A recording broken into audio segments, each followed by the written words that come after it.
బొజ్జగన్పైని వాళ్ళ అమ్మ దగ్గరికి పంపించే టైం వచ్చేసిందనమాట. అంటే నిమజ్జనం రోజు 3వ రోజు మీరు చూస్తున్న విజువల్స్ అన్నీ కూడా లడ్డు వేలంపాటలో గెలుచుకున్నారు కదా తిరువీధుల సతీష్ గారు. వాళ్ళ ఇంటికి లడ్డూని మేళతాళాల నడుమ గౌరవంగా తీసుకుని వచ్చారు.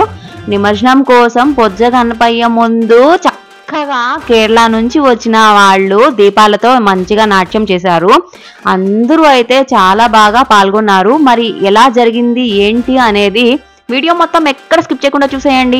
అలాగే ఇంకా ఛానల్ని ఎవరైనా సబ్స్క్రైబ్ చేసుకోకపోతే వెంటనే సబ్స్క్రైబ్ చేసుకోండి. పక్కనే ఉన్న గంటని కొడితే అప్డేట్ చేస్తే నోటిఫికేషన్స్ వచ్చేస్తాయి. చలో మరి ఇంకా వీడియోలోకి వెళ్ళిపోదామా. Hi viewers, welcome to click for explore YouTube channel. ఇప్పుడు మీరు చూస్తున్న విజువల్స్ అన్ని ఏంటంటే ఆర్యవైశ్య గణేష్ ఉత్సవ కమిటీ వాళ్ళు ఏర్పాటు చేసిన గణేశుని మండపం దగ్గర 2వ రోజు లడ్డు వేలంపాటలో లడ్డూని తిరువీధుల సతీష్ కుమార్ గారు గెలుచుకున్నారు. మరి పక్క రోజు అంటే 3వ రోజు స్వామివారి దగ్గర విశేషంగా పూజా కార్యక్రమం జరిపించిన తర్వాత మేళ తాళాల మధ్య ఘనంగా ఆ లడ్డూని తీసుకుని తిరిగి వాళ్ళ ఇంటి దగ్గర వరకు ఊరేగింపుగా వచ్చారనమాట. ఆ విజువల్స్ అన్ని మీరు చూస్తున్నారు.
ఈ రోజు వీడియో అంతా కూడా 3వ రోజు నిమజ్జన కార్యక్రమం గురించి ఉందన్నమాట. ఇప్పుడు మీరు చూస్తున్న విజువల్స్ అన్నీ కూడా మా ఇంట్లో వినాయకుని పందిరి. మేము ప్రతి సంవత్సరం వినాయకునికి పందిరి ఇలానే వేసి చేస్తామన్నమాట. ఆయన బర్త్డే సెలబ్రేషన్స్ కోసం కైలాసం నుంచి భూలోకానికి వస్తాడు కదా, అందరి ఇంట్లో ఉండి చక్కగా హ్యాపీగా ఉంటాడు, అందరినీ అలానే హ్యాపీగా ఉంచుతాడు. చాలా ఎమోషనల్గా ఉంది ఆయన్ని తిరిగి మళ్ళీ పంపించాలి అంటే. కానీ ఆయన మళ్ళీ వాళ్ళ అమ్మ దగ్గరికే కదా వెళ్తున్నాడు అనే ఒక హ్యాపీ మూమెంట్ కూడా ఉందన్నమాట. మొత్తానికైతే మా ఇంట్లో పెట్టిన ఈ బుజ్జి గణపయ్యని మా ఇంటికి దగ్గరలో ఉండే ఆర్యవైశ్య గణేష్ ఉత్సవ కమిటీ వాళ్ళు ఏర్పాటు చేసిన మండపంలో ఉన్న పెద్ద గణపయ్య దగ్గర పెట్టేస్తామన్నమాట. మా ఊరికి దగ్గరలో ఉన్న మన్నేరు దగ్గర పెద్ద గణపయ్యతో పాటు ఈ బుజ్జి గణపయ్య కూడా నిమజ్జనం అవుతాడనమాట. సో ఇది కాన్సెప్ట్. ఇంకొక విషయం ఏంటంటే ప్రతి పండగ నుంచి మనం ఖచ్చితంగా ఏదో ఒక సారాంశం తెలుసుకోవాలి, నేర్చుకోవాల్సినవి కూడా చాలా ఉంటుంది. వినాయక చవితి ప్రకృతికి రిలేటెడ్గా ఉండే పండుగ. మనం ప్రకృతిని ఎంతైతే కాపాడుతామో తిరిగి ప్రకృతి కూడా మనల్ని అదే విధంగా కాపాడుతుంది అన్నమాట. ఇంకొక విషయం ఏంటంటే వినాయక చవితి అందరినీ కలిపేస్తుంది. ఎవరి మధ్య గొడవలు ఉన్నా సరే తొలగిపోయి అందరూ కలిసి హ్యాపీగా ఉంటారనమాట. ఆ పండగ ఉన్న 3 రోజులే కాదు, ప్రతిరోజు కూడా కలిసి హ్యాపీగా ఉండాలి అనే సారాంశాన్ని మనం వినాయక చవితి నుంచి నేర్చుకుంటాం అనమాట. సరే వీడియో మొత్తం చూసేయండి.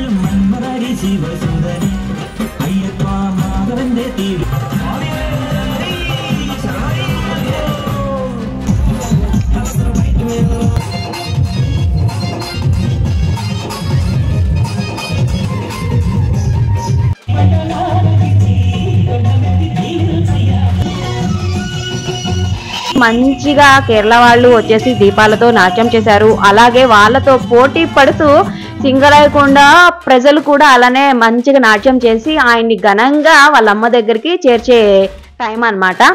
మొత్తం చూసేయండి. ఇంకో విషయం ఏంటంటే యూట్యూబ్ రూల్స్ ప్రకారం మనం అక్కడ ప్లే చేసిన సాంగ్స్ ఫుల్గా ప్లే చేయటం లేదు, ఎందుకంటే కాపీరైట్ ఇష్యూస్ వస్తాయి కాబట్టి. సో మొత్తం చూసేయండి. వీడియో ఎలా ఉందో కింద కమెంట్ బాక్స్లో కమెంట్ చేయండి. అలాగే మీ ఊళ్ళో వినాయక చవితి ఎలా సెలబ్రేట్ చేసుకున్నారు అనేది కూడా కమెంట్ బాక్స్లో కమెంట్ చేసేయండి.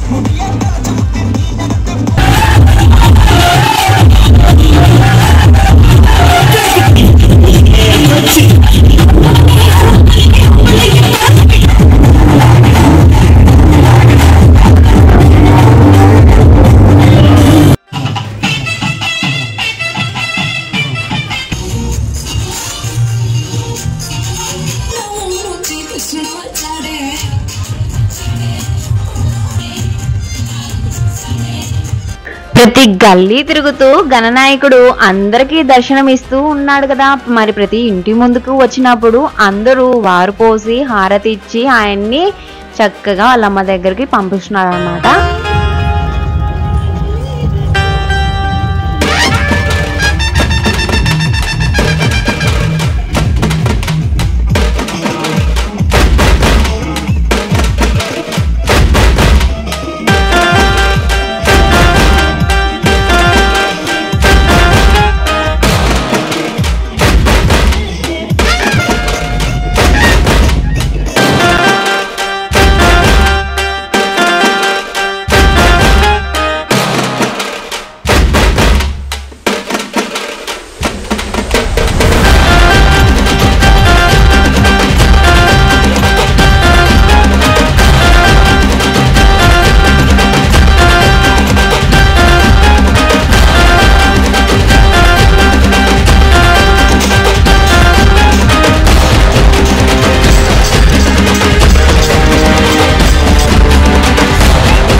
టాటా గణేష, క్షేమంగా వెళ్ళి మీ అమ్మ దగ్గరికి మళ్ళీ తిరిగిరా ఓ బొజ్జ గణపయ్య.